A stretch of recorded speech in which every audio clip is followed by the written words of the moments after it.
আসসালামু আলাইকুম, সুপ্রিয় দর্শক মণ্ডলী। নানানাতির সাত বাগানের পক্ষ থেকে আপনাদেরকে জানাই সুস্বাগতম। বেশ কিছুদিন হলো বৃষ্টি বাদলের জন্য আপনাদের সামনে কোনো ভিডিও দিতে পারি নাই। আজকে যেহেতু আকাশ একটু পরিষ্কার, তাই আমার ছাদ বাগানের উপর আপনাদের একটি ভিডিও দেওয়ার জন্য চিন্তা ভাবনা করছি। আজকের ভিডিও হচ্ছে আমার ছাদ বাগানে বেশ অনেকগুলো আনার গাছ লাগিয়েছি। যদিও আনার গাছগুলি খুব একটা পরিপক্ক হয় নাই। এই গাছটিতে আমি একটা মাত্র আনার নিয়েছি। দেখেন আনারটি কত সুস্পষ্ট এবং বেশ বড় হওয়ার পথে।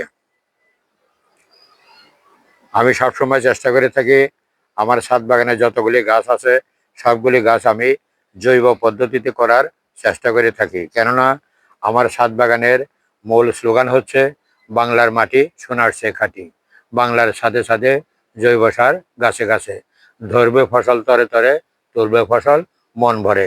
তা আমি সত্যি খুব আনন্দিত এবং নিজেকে খুব ছাদ বাগানি হিসেবে ধন্য মনে করি। এই জন্য আমি যে কোনো গাছ লাগাই না কেন, প্রতিটি গাছই কমপক্ষে না হলেও আমাকে একটি ফল অবশ্যই দিবে।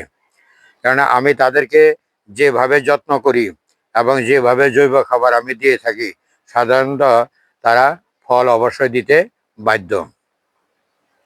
দেখেন আমার এই ফলটি, অর্থাৎ আনার এই ফলটি কত সুন্দর এবং এখন কালার হওয়ার পথে। আর 1 মাস পরেই আমি এই আনারটি হারভেস্ট করব।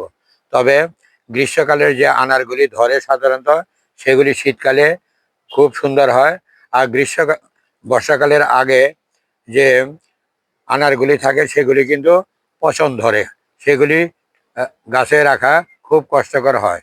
তারপরেও আমাদেরকে অনেক সময় বিভিন্ন ধরনের কীটনাশক, বালাইনাশক এবং ছত্রাকনাশক এই ধরনের মেডিসিন ব্যবহার করতে হয়। আমি চেষ্টা করে থাকি আমার গাছের যতগুলি গাছ রয়েছে ছাদ বাগানে, প্রত্যেকটি গাছের যাতে যত্নের কোনো প্রকার অভাব না হয় সেদিকে আমি সবসময় দৃষ্টি রেখে থাকি। আমার এই ভিডিওটি যদি আপনাদের ভালো লাগে তাহলে আমার এই চ্যানেলের পাশে অবশ্যই থাকবেন, শেয়ার, লাইক এবং সাবস্ক্রাইব করবেন।